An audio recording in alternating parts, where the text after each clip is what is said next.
Welcome everybody to the Ashland branch of the Congregational Library System. We are so glad you're here for our program tonight. We'll get a couple of housekeeping things out of the way to begin with. First, the restrooms are out the door and turn to the right, and then the hallway on the right is the restrooms and the water fountain. I'm going to lock this door in just a moment so we won't have people coming into the front of the room, but if we can use the back door to go in and out, that would be good. Okay, again, our program is co-sponsored by the Ashland branch of Pamunkey Regional Library, the Randolph-Macon College, Department of Black Studies. I'm sorry, and the Hanover Black Heritage Society, and we are so glad you are all here and all in person. And we look forward to a great program. Our speakers this evening are Dr. Alphine Johnson from the Department of Jefferson. Okay. I can't even read in front of me. So forgive me. Dr. Jefferson from the Department of African American Studies program, and the Reverend Dr. Jerome Ross, who is the pastor of Providence Park Baptist Church. Thank you. I'm glad to have you. Dr. Ross is going to start. Good evening, everyone. Good evening. Good evening to all, and we just thank you for the chance just to share. I'm going to do a little presentation, and if you will, it's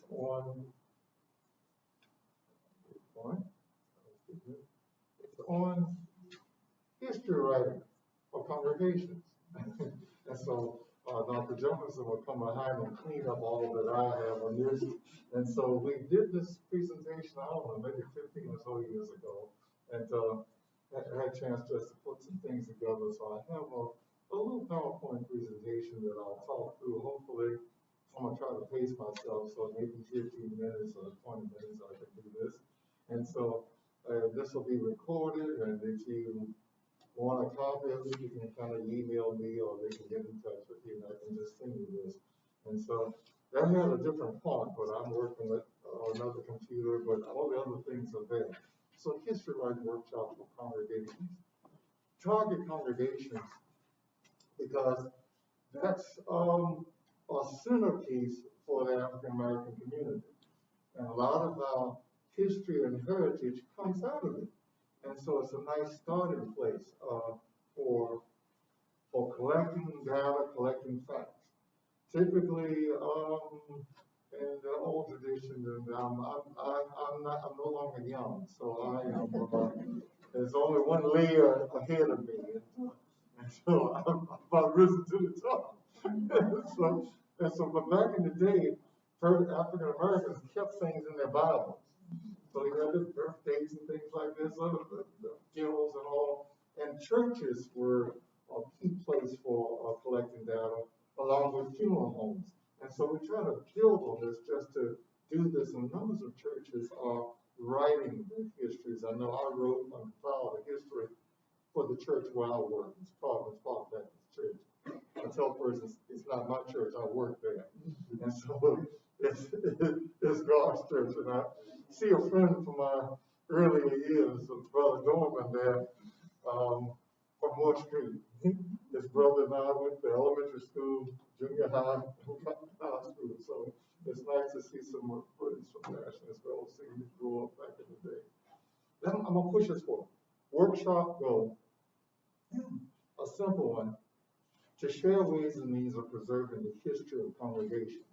And so that's the key thing. And I'm just going to be kind of brief and kind of general, if you will. So I'll move quickly, but you'll have this and get copies of this. Here are some needs. Need number one, you need some resources. And so, and you have those. So, is everything shown? Yes.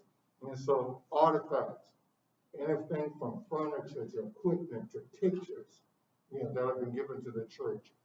Sometimes persons will donate things to the church. I know at Ebenezer Baptist Church on Lee Street, that was the mother church of my home church, is Moore Street. And Ebenezer, no, not Ebenezer, Six Mount Zion, where John Jasper is. They have a history room of artifacts of John Jasper. But these kinds of things are now common for churches as they try to collect that heritage. And so furniture, equipment, bulletins, journals, programs, minutes. I've only served 2 churches as pastor. And when I went to them, I sat down to read the history I get. I took a lunch and sat down and read the history of the church. It tells me everything. You have to understand how to read the history. When there were turbulent times, the writing is going to be a certain way. But other times you see things there. So bulletins, documents, even articles. There's some churches where they went to court, and so sometimes you have these court documents too. You have to learn to read those and understand things. But if you will, those are kind of nice pieces that you want to keep your hands on. Right now, with the electronic capacities, you can store things much easier and don't have to worry about the paper like before. Second need, you're going to need some bodies. You're going to need some folks. So, clerk, secretary, record keepers, maybe there's a church historian. We have a library in the church where I work, and we have a church historian. She ascended maybe 15 years ago. Some of you will remember Mrs. Dance. She was Phyllis Randolph Dance, and so because she worked in music at the funeral homes and sung back in the early years of the day. Photographers, all video technicians is what I call them, persons who have all that capacity to do those things now, which is really neat. Typically, I tell the children at the church during the high holidays, Thanksgiving, Christmas, Easter, this is when the families usually get together. I tell them, I always charge them to visit the grandparents, the elders, because I had to check in. You know, when I was at Randolph-Macon here, I'd go home and had to go and see my great-grandmother and great-aunt. And when they finished with me, then I could go out to my date. I was anxious to get to my date, but I had to go and answer to them. But I tell the young ones now, take your camera. You can record the things of the elders and pass those on. I say it at the funerals as well as I share. So here are those video recordings, as well as representatives from the different boards. Elders in the church, their resources, their walking libraries. So my thoughts are, they can tell you a lot of things. It's a new generation now, so I'm not sure how powerful the elders are, but typically in the African American community, they are very powerful. My mother's still alive, and so I keep the phone here, and I have to tend to her. I'm it for her, so I have to monitor things, and she didn't name me Reverend.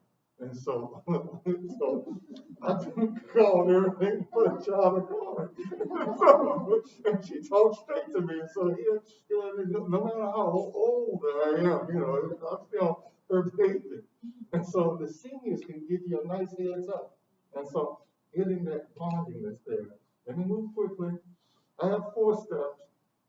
And so I'm going to try to quickly zip through them. Try to do a little color to keep you interested, because it's amazing.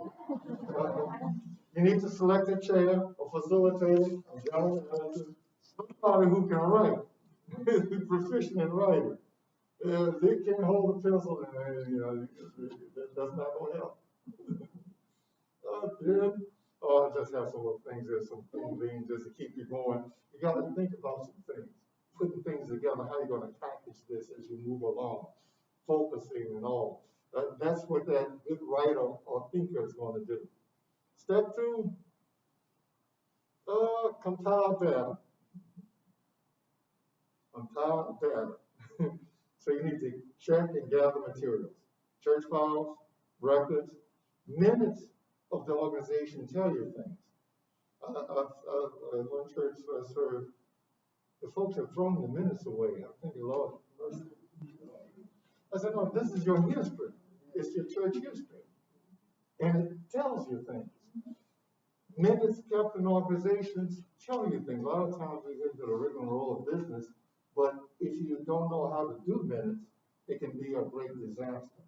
So typically in making decisions, there should be reasons why you choose what you choose. You don't throw away the options not taken. Those may be options for later times. So minutes are going to tell you some things. So it's very important to do good minute taking. That's another workshop. Interviewing the elders. Like I said, the elders. All of my degrees in religious studies. And in my seminary, I remember working field day at my home church. I interviewed the then oldest member of the church. She was 98.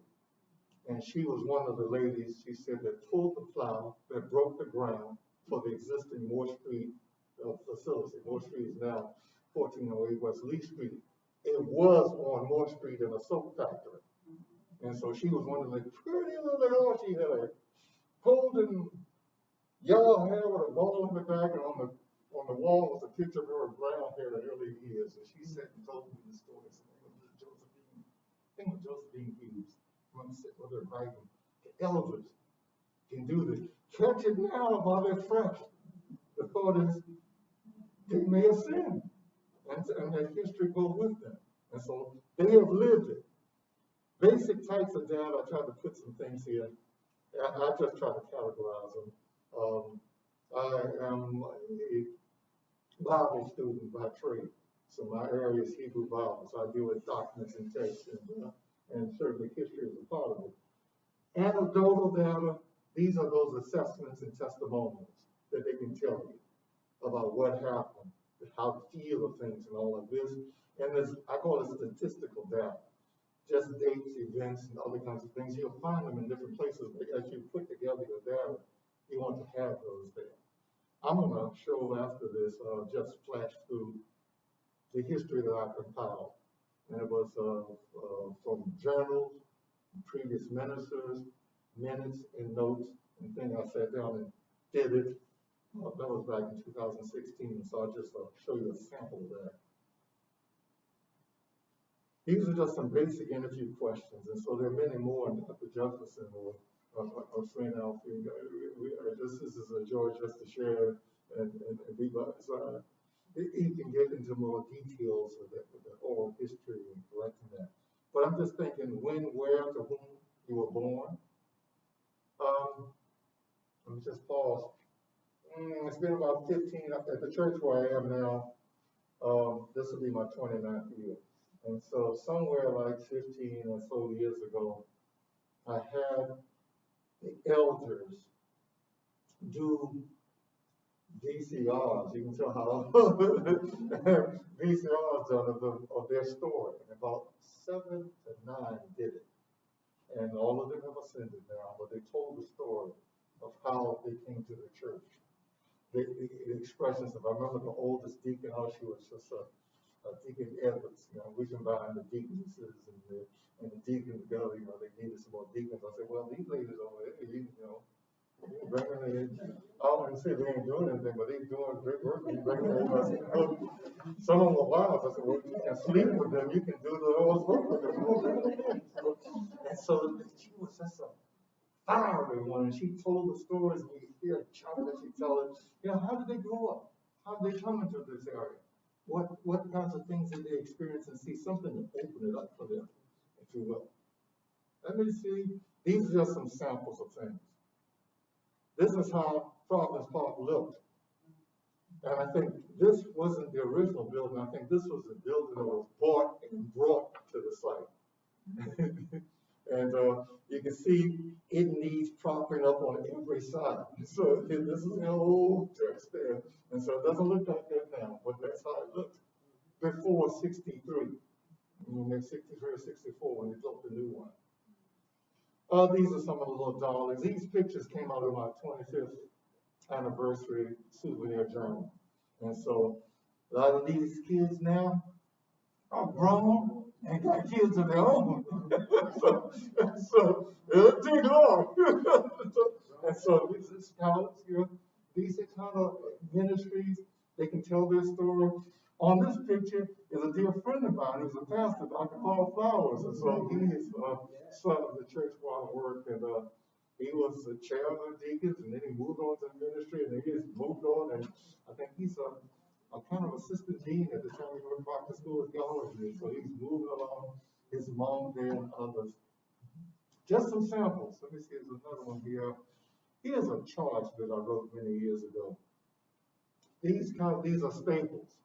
Ever since I've been to Providence, I say at the end of the service, so they have memorized it. It's my 12-point to-do list that I hope hangs on refrigerators, on bedposts. If you ever want to know what I want you to do, these are the 12. And usually when I do lessons, they're going to touch on one of these combinations of them. But that's part of the heritage. With things that kind of plant the seeds. Another thing that I did, I wrote up Providence Pop Prayer. And so that's the Vacation Bible School group, all of us, the Charlie Brown's crew all together there. And so a prayer that gives expression to things, kind of gives, this is part of history now, you know, that part of the history that gives ideas and dreams, projections for where they're going. And this is a part of the heritage. And so after I'm gone, my time of service is on, maybe they'll remember these. They may casting bread upon the water, and they find it after many days. This Congregational Covenant was written by my predecessor, and so at every communion, we recite this or read this, and so it gives expression to our congregation, and you know, so kind of plants some seeds again. My successor, or predecessor, excuse me, was Jerome Johnson. He was the first black school board chair in Richmond back in the early, late 60s, early 90s, early 70s. And so it's certainly about 30 years of ministry. I think I'll be able to catch him after a while. The one who's top was there 54 years. I don't know if I can hang there, but here, just things that give expression. Documents that give expression. I was there for the Constitution, so I did drafts of it. And this is just a preamble of it. Giving expression to who we are. We're doing a history for congregations. Then you got to have some sort of theme, something that's going to gather together, to kind of focus it, if you will.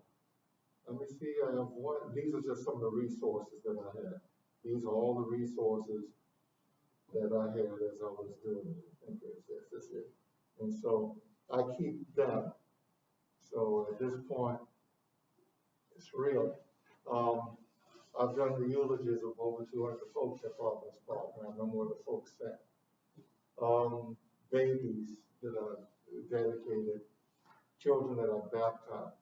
I work with scouts, and so merit badge counselors. I remember those who've got merit badges that I've done. I brag that at Providence Park, as an African American or Black church, we have the most Eagle Scouts in the area. And so we have over 20 some, and about 15 of them have made Eagle while I was there. And so here we work. These kinds of stats are very important to talk about the history of what's there. And so I didn't look at those records. Dr. Kingston was there. He had some challenging years, and you have to be delicate with those. Those challenging years are, they went to court. That happened. All saints fight, and I'm a witness. I'm a witness. You know, I left. I don't know, it was a saint and an unsaint together in one by themselves. And a broom was broken over somebody's head, and they moved some furniture, you know. It wasn't at the church where I'm putting up saints. Saints can get physical with one another. So sometimes, and so they went to court. I had some of his records, and I had to appreciate the good that was there and give assessment for things that's happened, because I'm not trying to add dirty laundry. I'm trying to look at it in the real world where I live. Folks have problems. That's why we go to church to deal with them. And folks tell me their problems, and I tell them to the Lord quickly, because I ain't carrying it on with me. And so records, bulletins, and things. Let me move us forward. Here's a third step. Establishing a timeline. Where you're going to begin, where you're going to end. You know, a lot of times the existence of the church will do that, but you know, you're going to have to break it up. And I did the periods, and I'll sample what I've shown, what I've done. Just some visual. Where you're going to stop, where you're going to begin, how you're going to put all the pieces in, and where you're going to go with it. Oh, I'm at my last step. Developing a narrative. So some theme or rationale has to be there. As I'll just sample the history that I did. It's based upon the theme of the church and some of the dreams that's there. And I said determine the focus. So I had events and periods and persons. And so a lot of times it's going to revolve around sometimes pastorates with churches and all, but that may vary to the different circumstances. Maybe they have churches combined. If they split, they change denominations, they change locations, these other kinds of factors that's there. I think I'm almost there. I said, let the materials dictate the directions. And you have to summarize and document, and so footnote things there. And so those statistics can be helpful for sharing what's going on in the church. You know?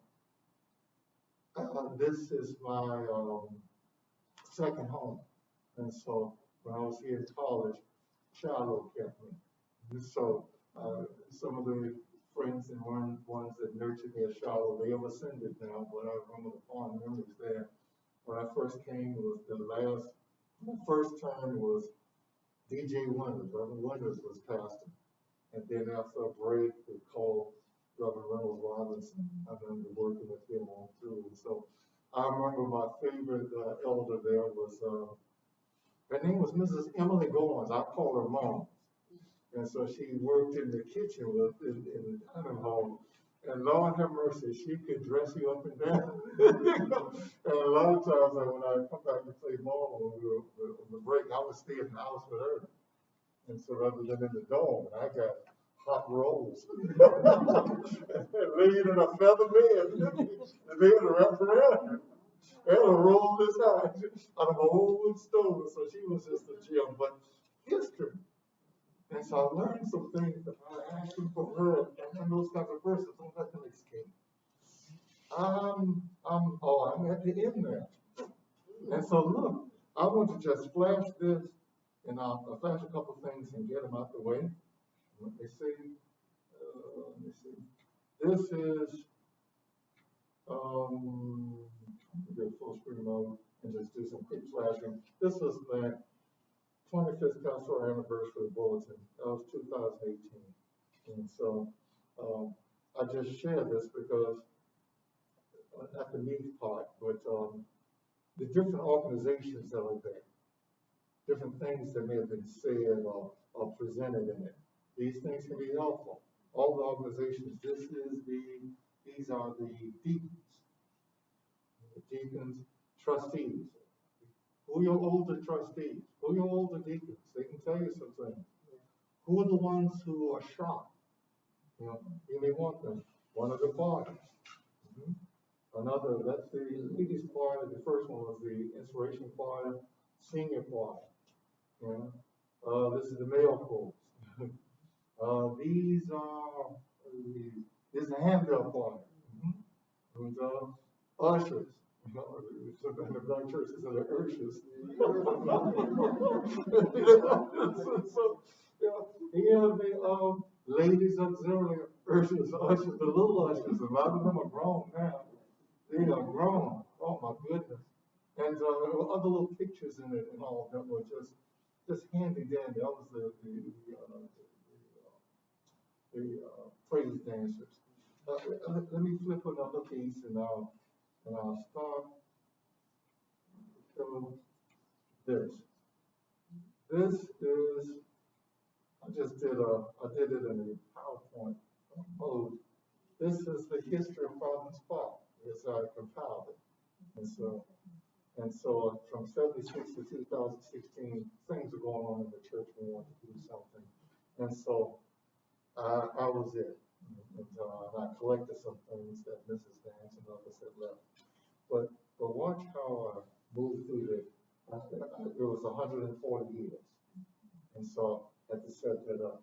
So I gave a little forward after I kind of compiled and saw where I wanted to go. And then I broke it up into periods.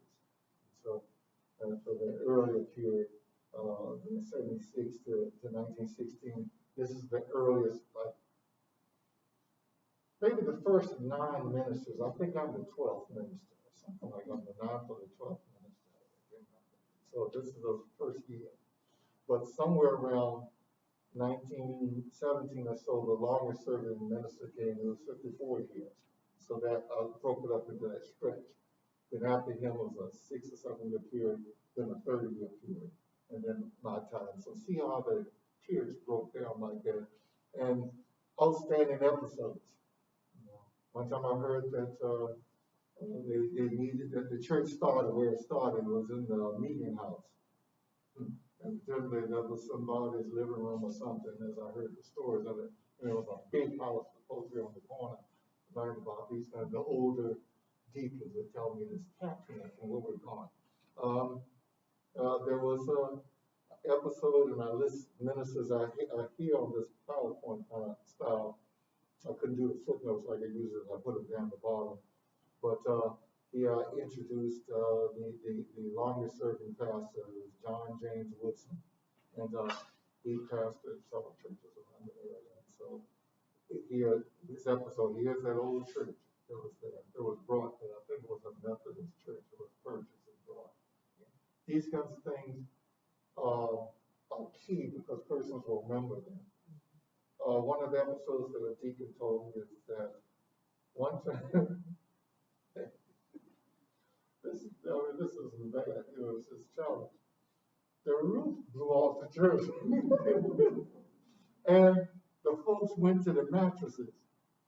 And in less than a week or so, they got about $30,000 and put a roof on that church. I said, man, this is wonderful. We're trying to raise money. They hit the mattresses and put a roof on that church. You know, heaven forbid that you pass by our church and got a roof. So to eliminate embarrassment, they put a roof on the church. And so this is challenging. These are wonderful stories to tell.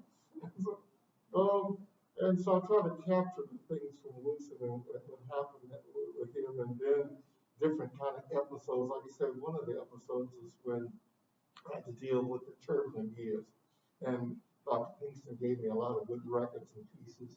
I think his heart was hurt by it, and certainly persons in the congregation was silent. In my time of being there, I tried to bring some healing. And so I had them back and try to check the persons and kind of get us together on that.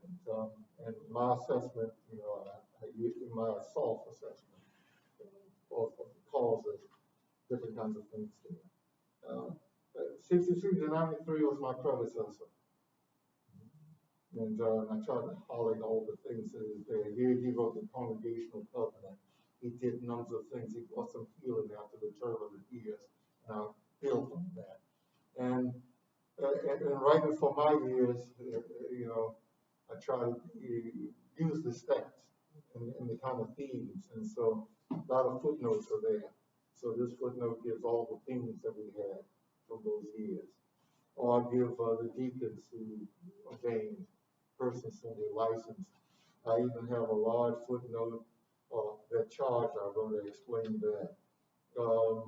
And here I list the merit badges. These things are all the boys got the merit badges. I do family life. I'm still a merit badge counselor, so I'm qualified to help you if you need help. So I do family life, personal management, reading, and scholarship. And so these are all the boys that up to that time that I worked with. And so this is data that's important. Eagle Scout, Eagle badge, Eagle Scout on a resume goes a long way. And so this is a proud moment to have that and to know about that. Recently,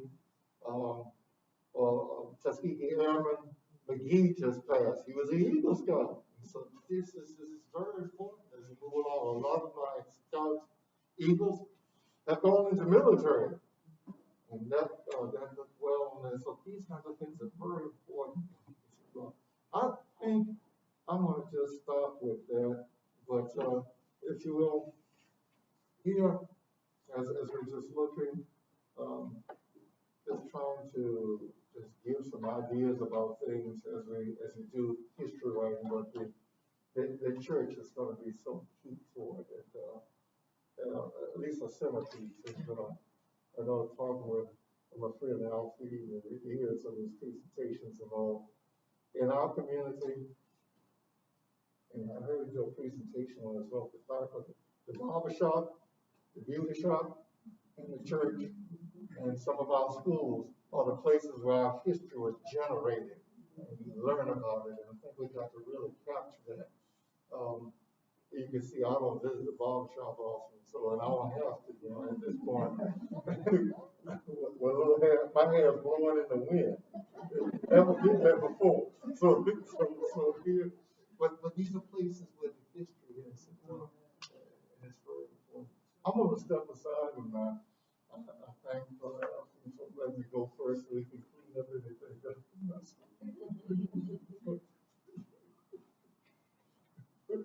Good evening, everyone. That was rather lame. Speak to me. Good evening. I need your energy. I need your love. I live alone. You're the only people I have contact. My ancestors greet your ancestors. My spirits greet your spirits, and I greet you. I am honored and humbled to be here because in 1,000 ways I should not be here, but by the hand of all that is there, that we define and call by many names, I am blessed to be here. I was born on a little farm on December 31st, 1950 in Frog Level, Virginia. One of my first memories is the death of my grandmother, my mother's mother. I was 3.5 years old. I'm sure I went to the funeral, and I told them earlier at dinner that I touched her on her finger. So of the 300 to 500 funerals I've been to, I have touched 99% of the people, whether I knew them or not, with the finger. That's with my finger. I do not know why I did that, but I have always done that. Reverend Dr. Ross has given you an excellent outline of what to do when you are constructing an oral history of a church, but you can use the same information for your family and for your organization. So I'm going to do something a little different. Because my birthday is December 31st, I was not allowed to go to school. So I spent a year with the women. And I heard stuff that no little boy at 5 or 6 years old should have heard. But the point here is that if you listen, that's why oral history is so important, you will hear kinds of information that are absolutely essential. So I heard women talk about not only cooking, right? I'm an excellent cook, sewing, because I had to participate, I'd make quilts, but I heard them talk about how you manage a man, how you manage a family, how you manage the in-laws, how you manage the relatives. I heard the sad stories of my own family, that when my grandmother died, my mother's the youngest, Ellie Mae. I called her Ellie Mae. I never called her mother. She's always Ellie Mae because everybody called her Ellie Mae. Ellie Mae was sad that her brothers and sisters came from the north. She was youngest of 15. And she and my father had built the house they were living in. My father was a very industrious man. So there were hams hanging in the smokehouse and canned goods and quilts. She said her brothers and sisters just took everything out of the house, assuming that it belonged to my grandmother, not thinking that it was theirs that they created. She wasn't angry about it. She was simply hurt. And all of you have been through those situations where somebody dies and the family has been less than honorable. That bothered her for all of her life. That if asked, she would have given, but they did not ask. I mean, the smokehouse was full of hams. Sure, you can have a ham. You can have some succotash. You can have this. That always bothered her. So much of my understanding of oral history comes from looking from the internal perspective of people's lives. Reverend Ross mentioned the barbershop and the beauty shop. I was in the first Ph.D. program in oral history in the country at Duke University. In the summer of 1974, I supervised 8 people traveling throughout the South, interviewing black farmers who were losing their land. I ended up in a place called Gee's Bend, Alabama. And some of you have heard of those quilts. I had them make me 2 dashikis. I wish I had had them make me a quilt. Do you know how much the Gee's Bend quilts are selling for now? $30,000, $40,000, $50,000. I couldn't have got, so I had to make me a dashiki. But what was interesting about my experience of interviewing these approximately hundreds of black farmers in the South was the fact that I was well trained to do. Larry Goodwin said, if you do not know a community, go to the beauty shop or the barber shop or the post office and ask that person, who should you talk to first? Who is the elder? Who is the matriarch? So I went to the post office, and it happened to be a black guy at the post office, and I said, well, I'm here to interview Charles Johnson for an oral history project coming out of Duke University. And he looked at me and he said, do you want to interview the black Charles Johnson or the white Charles Johnson? And I said, I think I want to interview the black Charles Johnson. He said, good, because last week the white Charles Johnson shot a black man, walked to his front door dead, and knocked on the door. So I'm glad you're not going to talk to him. This is in 1974, and I'm embarrassed to tell you I've done nothing with that story. But think about the reality of that. That was the reality in certain parts of the South. Black people had no agency, and it was nothing in the newspaper. It was not reported. And all of the people I interviewed, nobody would say a word about it. Nobody would say a word about it to protect themselves. So what I'm trying to say to you is that your social demography, who you are, and from where you came, will determine in some ways what you ask people. Luckily, I have been socialized in a Pentecostal, rolling the floor, speaking in tongues church in Baltimore. So I would go to these black farmers' homes and I said, sir, ma'am, can I talk to y'all about losing your farm? He said, boy, we're not talking to you. You're from Duke University, driving at the brand new rent a car. We ain't talking to you. But because I taught Sunday school for 10 years, I would say I was once young. And now I'm old, and I've never seen the righteous forsaken, nor seed begging bread. So I'm young, and I need something from you. And I would start, these people would then talk to me. Invariably, the wife would always offer me a ham sandwich, and at the time I was vegetarian. So I said, oh, no, Mama, I can't have that ham sandwich. You know that I have that precious stuff? But I'll take a piece of cake. That allowed me to break bread with them. And as most of you know, that is the most important ritual we can all share, eating and breaking bread with other people. The only facet of single life I do not like is I do not sit at the table and eat with people every night. My family sat at the table every night and ate dinner. My father came home from work. He always took a bath. He was the cleanest person I've ever known. And we sat there and we talked for hours. And I tell that to students, and they're like, what are you, aliens? I grab my food and go back to my room and play with my computer. You really sat and talked at your family? I said, yes.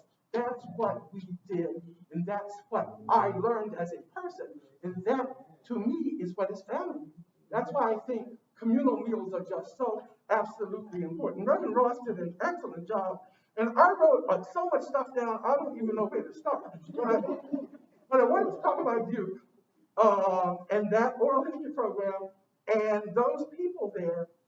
All of a sudden, it's in the news now that black farmers have been losing their land. In 1900, black Americans owned 25 million acres of land. Now we own less than 1 million. What happened to that land? And people talk about reparations.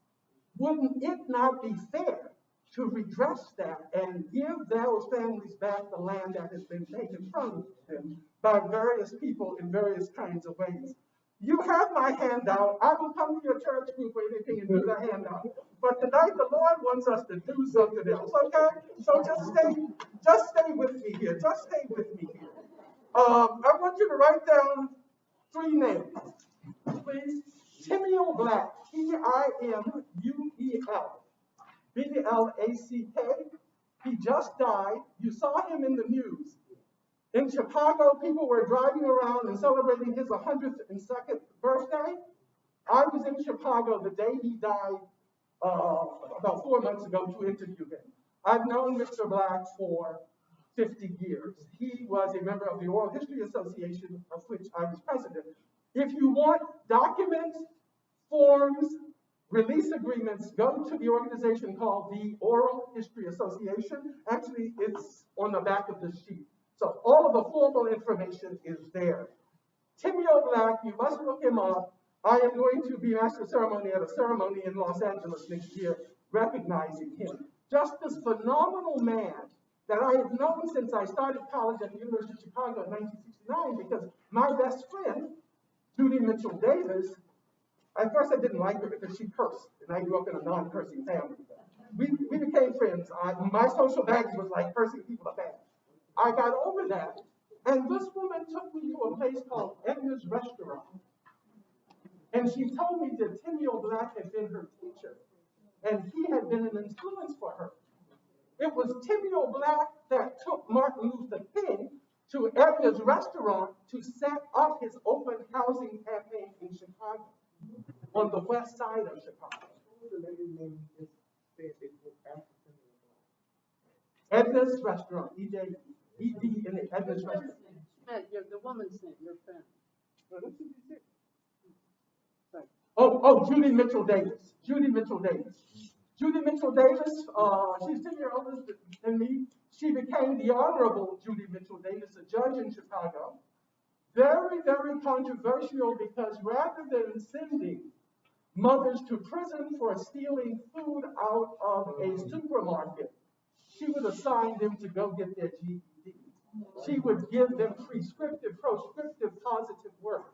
Do you know the newspapers and the people really attacked her for not following the law? Judy Mitchell Davis. Her father, actually George Bush, the first George Bush, gave her father one of his points of light. So it's interesting how all of these parts of people's lives are connected. So I got to know Judy Mitchell Davis. I went to Edna's Restaurant regularly. And it just so happened that I ended up writing my Ph.D. on housing discrimination and community response in Chicago, on the west side of Chicago, based out of Edna's Restaurant. So I interviewed a bunch of Black people who bought houses at approximately $25,000. Those houses were literally valued at about $14,000. The Jewish people who had lived on the west side of Chicago for 55 years were pushed out of that community deliberately by blockbusters. They were paid about $6,000 to $8,000 for their homes. One of the respondents I interviewed told me that speculators, blockbusters, people who wanted the community to change from predominantly Jewish to predominantly Black, deliberately paid Black gang members to harass the elderly people as they walked with their groceries home. The stories that oral history can reveal are not going to be written in the history books. They are not going to be judged by committees. And you need to bring your social demography to those stories. So I was smart enough to go to one of the senior members of the community first, one of the elders, who apparently passed the word around to the gang, don't bother the boy with the North Carolina plates with the white over blue car, he is okay. So it's necessary for us to understand the value of the elders in our community, men and women, and show them the honor and the respect that they deserve. I have always liked, and people have always laughed at me, I've always liked elderly people. I've always spent a lot of time with elderly people. I've always talked to a lot of elderly people. The other name you have to write down is Brother Blue. Anybody know Brother Blue? Brother Blue is the only person in the entire United States who has a Ph.D. from Harvard University in storytelling. Brother Blue. And he wore purple clothing with butterflies all over his body, many of them made by the third person's name, his wife, Sister Ruth, a Black woman who went to Radcliffe and was a librarian at Harvard. I saw her 2 years ago in Utah. She came by car at 97 years old from Massachusetts to Utah for the Oral History Association. These are three elders that we should all know about and that we should all pay some attention to. I do not watch a lot of TV. I didn't have a television for 30 years. But recently I saw an episode of Gunsmoke that has changed. I've started doing research on another one of the books I haven't finished. I have about 4 books that are almost finished. One is 1,000 pages already, and I'm still writing. This episode of Gunsmoke was about the right of a man to beat his wife. And I was just absolutely, and I probably saw it as a child, but I didn't understand it. And it just shocked me that that was a part of the narrative of how Americans lived and were raised at that time. And it reminded me of a story. In my second Pentecostal church in Baltimore, I got saved at one church and stayed with that church for 2 or 3 years, and then we joined my father's church, which had a lot of men and a lot of women, like 1,200 people, 500, 600 men and women. And one night at dinner, Ellie Mae jokingly said, Doug, my father, said to Ellie Mae, you know, the men in the church told me that I need to take your driver's license. And Ellie Mae said, pass me the biscuits. Next night, she went to church. Ellie Mae stood up and gave her testimony in my church and sing a little song and testify. Honor to the bishop, honor to the pastors and the missionaries and the evangelists wherever they are. Honor to anybody that needs some honor. My husband told me that some deacons told him that he needs to take my driver's license. Ellie Mae said, Doug, Jefferson did not give me these 2 driver's licenses. Yes, I have 2, one from the state of Virginia and one from the state of Maryland. And Doug Jefferson will not be taking these licenses. Everything in my house is all right. Maybe some of you need to get down on your knees and pray. It's not in your house all right. I'm doing okay. I remember I was 13 years old. There was a silence in the church that was absolutely, deadening. But some sister gal started up on them to break the tension. And I remember standing there with Ellie Mae, and about 30 to 40 women came over to her and thanked her for saying that. As a result of that, within 3 years, more than 40 women had driver's licenses in that church. Her next crusade became, and this is oral history, I know this. Why do you give your husband your check every week? And he then gives you $7 allowance. And she would just ask the question because people like my mother. My mother had an aura. She was one of these people blessed with physical beauty given the racist nature of American society. To give you an example of that, I'll tell you the one quote she gave me that I should have asked her more about. She said, quote, I decided to be black when I married your father. And so my mother was a light-skinned woman with hair. So lots of people liked her. Many of her sisters and brothers went to the north and just worked white people. Okay? She did not. She married my very dark-skinned father. But because she was who she was, people talked to her. And those women slowly said, well, how do I tell my husband I want to keep my own money? She said, set up a budget and tell him you'll pay this, you'll pay this, you'll pay that, and he has to pay the other stuff. And she would show them how to do a budget, and slowly those women started to control their own money. And my mother couldn't even spell the word feminist, let alone be a feminist. So she was an absolute feminist. And to this day, I miss her. I have never missed a Christmas at home with my family. Ever. My brother just died. I spent my last Christmas with him. He just died January 19th. I had Christmas with him. And on New Year's Day, I had black-eyed peas and stewed tomatoes. So it's going to be different. It's going to be very different. But because of that family connection, and because I saw my parents operating, my father could not read or write. He dropped out of school at age 13 because his father was sent to prison because his 8-year-old sister, my father's sister, had sold moonshine to the revenuers in King William County. My grandfather was also the night watchman up here at Quarles for a long time. That is now a store with all the containers. So I spent many a weekend there with my older brother, and we would just hang around with my grandfather as he did his job as the night watchman. So my point is, these simple little things that your family will tell you can be really nuggets of a much larger story. So my father could not read or write. Nobody knew that because he could do anything. He could fix anything, and he had multiple jobs. He was a construction worker in Baltimore, for 40 years. He worked here in the sawmill. He had rheumatic heart and rheumatic fever at one point. I saw the men drive the truck up. He was on his knees. They picked him up at the knees. He went to the sawmill and he worked. At one point, he was the cook in the sawmill. And the boss told him, Doug, I'm spending too much money on food. You're the man, you're the cook, handle it. Find a way to save money on food. So my father told me that he started slicing the bologna more thinly, but giving the men a bigger piece of cornbread and more sausage gravy. They were happy because bologna costs money. You think bologna, the boss needed that budget to go down. And I just thought that was the craziest story. I mean, who would think of that? Who would think of make the bologna a little, fry it a little darker, so it's a little bit, so they don't know, but give them more gravy and more cornbread.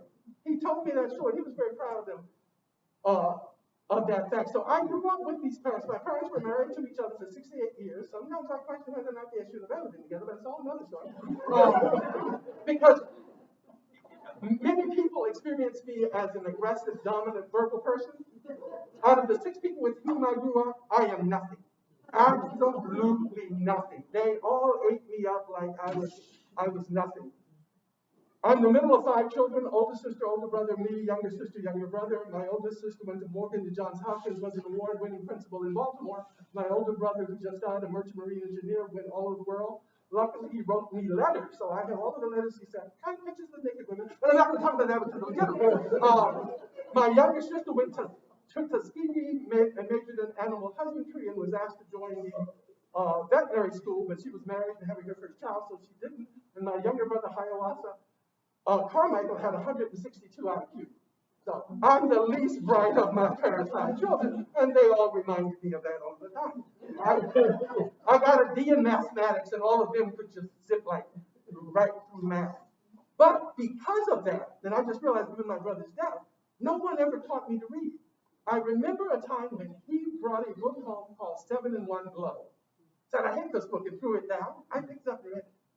Remember, I didn't go to school. So I don't know how I started to read. But I remember when I was reading September 10th at the University of Chicago, the same book, I was thankful that I'd read it in English so I could follow the French. So he was in some ways a major influence in my life. And all of these little oral history tidbits that you could ask about. For example, I have an incredible sense of experiencing pain and not giving into it. He beat me up and told me I was a Spartan, and Spartan feels no pain. So he would literally torture me in 1,000 ways. You feel no pain. And that is a part of my character. So just a week ago, I sent some furniture to a poor family in Baltimore because I have all of this stuff, most of it from the side of the road, because my father always had a truck. And we were all, and all this just to call us the Clampets. We were like the Beverly Hillbillies. If there was something on the side of the road, we stopped and we got it. There is my home right now is full of gorgeous antique furniture from the side of the road that we have had for 40 years. And that's the literal truth. So this man with a big truck came to take this furniture to a poor family in Baltimore. And he said, well, I didn't bring anybody to help me, and you're in a pain. And I said, we'll manage. And he said, how? I said, watch. We got this stuff in. The last thing was the couch, and I simply just picked up my part and walked. He said, oh my God, this is a miracle. There's no way you should be doing this. I said, I'm a Spartan, and Spartans can do anything. He just sort of laughed at me like, it did not occur to me that I couldn't do it. This would remind me of something I teach students. We all talk about being equal, and certainly everybody is equal, and everyone has an equal right. But we cannot in some ways be equal. For example, as a 100-kilo person, 100 kilos, 220 pounds, and over 6 feet, it never occurs to me that I can't read something.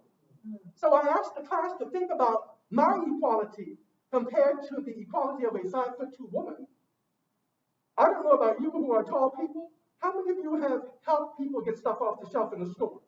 People are always asking, right? Again, right, always asking. So our physical bodies in some ways make us different, but our constitutional rights make us equal. So we all have a right to get that. But it's something we need to think about in terms of what we ascribe to people and assume that they should and should not be doing. I haven't even gotten off page 1. But that boy thing really made me upset. So I got into oral history because I was going to drug level, and one of the rituals in the rural area was to create a mosquito smoke. Anybody been on their mosquito smoke? They would burn some wood and then put a little wet blanket on, the smoke would be there, and then people would tell stories. And I heard the most amazing stories as a little boy. So I'm writing a book called Mosquito Smoke Stories, because people shared wisdom, people shared information, people talked about how to handle your hogs and how to milk your cows and how to milk the cow. So I was beaten a couple of times because I was inefficient in cow milking and the cow would kick over the milk. Do you know how deadly that is to a family when they're depending on that milk? So that's a skill you had to learn pretty quickly, or else you would go to not have a good time. And my father, having been beaten by a bullwhip by his father, thought that beating us with a razor strap was progressive. My older sister, who's much lighter than me, went to her deathbed with felts on her body, black scratch from the fact that my parents read the Bible. Spare the rod, spoil a child. I was telling the class the other day that I don't know about you, but when you were beaten, time changes. The beats are coming, ding, ding, ding, ding, ding, but the parents are speaking in slow speak, like I told you. Like, what is wrong with the what is wrong with the student? Speed up. And I don't know about you, but I had to go get my own switch. Right? I mean, who are these people? They're supposed to love me. And of course, I get the TV switch, make them mad, go get bigger switch. So by the time they got the switch, they're like, they're trying to kill me. All of these might seem superficial and silly, but think about it. This new generation, and I explain some of these stories to the students, but as the middle child, I grew up with a well in an outhouse. My job was to clean the chamber pot. So people experience me as an arrogant, haughty person. Not at all. Not at all. Not at all. I did it, and I'll do it again if I have to, and have done it. I mean, I will go in people's houses and help them clean. Actually, I can help them clean my house right now. But growing up on that farm gave me a window into rural America life, where most Americans have no idea. Traveling through the South, no idea. I teach a book in my Intro to Black Studies class called 12 Million Voices, and it has pictures of blacks in the 1930s and 40s. These pictures were taken by the WPA people. And the students at Randolph-Macon do not believe that anybody lived in houses like that. And I said, you are so privileged. Drive 2 minutes outside of Ashland, and you will see houses like that. Everybody doesn't live in a nice air-conditioned dorm. But, last story. My parents moved to Baltimore about 2 months after I turned 6 years old, so that would be February of 1957. And I was put into kindergarten. And the teacher called my mother in and said, Mrs. Jefferson, your son is retarded. They used the R word there. Apparently, I colored outside of the line, and my colors did not make sense. Moreover, and this you are not going to believe, I stuttered severely until I was 15 years old. I could not utter a coherent sentence. I stuttered severely. I did a research paper in the course of James E. Bowman, medical doctor. At the University of Chicago, the only person called doctor was medical doctors. James E. Bowman just happens to be the father of Valerie Jarrett in the Obama administration, so I met her in Chicago as a child. And that research paper upset me because it said that there is no physiological basis for stuttering in 97% of the cases. Psychological. So that was that whole home dynamic as the middle child, where I think I found myself in safe spaces. When I got my first job, Northern Illinois University, I started seeing a psychologist. And I told the psychologist about my life, and I told him that my parents had 153 foster children, and they would leave me in Baltimore with 3 to 5 children and come to the farm in Virginia for 3 or 4 days. And I would cook and clean and wash the clothes and get the children to church on the bus and get them back to the bus. And when they came back, I'd have a 7-course meal already. And the psychologist said, transfer of responsibility. And I just started sobbing. because someone had, I wasn't mad about it. I thought it was normal. I mean, I could iron a shirt with an old-fashioned iron. You only messed it up once and you got a beating. I mean, that's good cook, because in my house, if you cooked something, it wasn't good, you ate it until the point. It was yours. Whatever you cooked, it was gone. So I learned to cook very, very, very well. Because for some reason, and one of my cousins actually confirmed this recently, and you might know her, Vanell, who works at Suzanne's, is my first cousin. She lives across the road from me. We did not have birthday parties. So because we did not have birthday parties, I made sure every foster child in Nike had a birthday party. And I remember one cake I made, it was a chocolate cake with M&Ms. And I was about 14 years old. I thought that was just so cool, that this birthday cake had M&Ms. And I really, really loved the fact that my parents took in these children. And that's something we all need to consider. The tragedy was that we had a short-term home, so children would come and go. But we kept Lawrence and Anthony Williams for 5 years. We kept Diane and Marthenia Spinney. They were our first two little sisters. They came into our house because their mother had jumped out of a second floor window because the father was shooting at her. This is in Baltimore. I remember many of those children, but the law stipulated that we could not have relationships with them beyond the time that they were in our home. Wasn't that a crazy policy? It didn't want the foster family to interfere with putting the full family back together. So logically, this is not what we had planned to do today, but it is what we are doing. It only occurred to me in the last 3 years that my older brother and sister were born into a wooden house. I was born into this house. They were born into a house without electricity in 1945 and 1948. My family was the second family in our area of frog level to get electricity. Because country people thought electricity would burn your house down. That's what they thought, it would burn your house down. I also just realized in the last few years that my older sister and brother went to the same one-room school as Ellie Mae. That school now sits beside St. Luke Baptist Church on Frog Level Road, where Reverend Kenneth Davis is the pastor. That school is there right now. When my folks moved back from Baltimore the first time, I attended Dawn Elementary School. The white bus would pass us until my mother protested, and they finally let the colored bus come pick us up. We had to walk a mile to catch the bus. My parents moved back to Baltimore in 1962. I did junior high at Lombard, graduated from Lincoln Douglas. I was blessed at the University of Chicago. And I did my Ph.D. at Duke. And I am a self-anointed, self-appointed specialist of the Black world. I am writing on the terminology we use to describe ourselves. When I was director of Black Studies at SMU, I was quoted in the newspaper as not liking the term African American because it takes away from this notion that there is a bilateral dimension of white and black. And there is this international continuum in which people are judged. For example, in Brazilian Portuguese, everybody in this room would be described differently. Everybody in this room. There are, oh, you speak Portuguese? Yeah, she speaks. Literally. So between black and white would be all of these terms to describe all of us differently. Just really, really, really interesting. In much of the Spanish-speaking world, it was only America that had this crazy rule that one drop of white blood makes you. Last thing to say, I am mad that all of these white people are now discovering they have black blood and they are writing books and getting contracts. There's a woman in Ohio, as white as she can be. She found out she has some black blood and she's famous. Stephen Nash wrote a book and had a big event for his family in North Carolina. Steve Ball wrote a book entitled Slaves in the Family. I'm not really mad about it. I think it's absolutely interesting that these white people are coming to terms with the fact that they have black.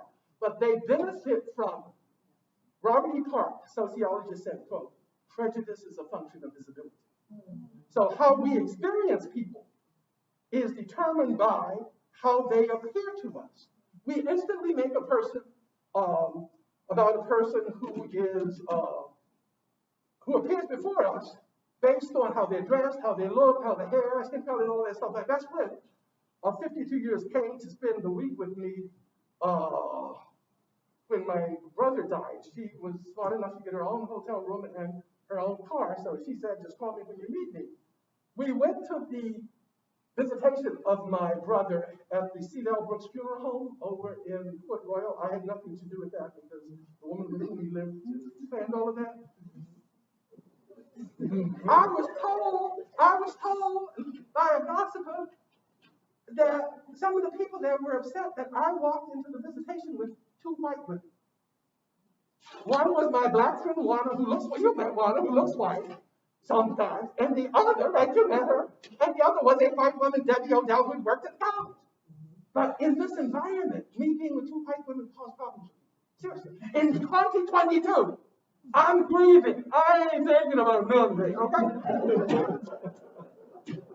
There is so much to talk about. So, you must start now. Do not make the mistakes that I made. Gather your stuff now. Because when they're gone, oh my God. They're gone. They're gone. They're gone. Thank you. Thank you.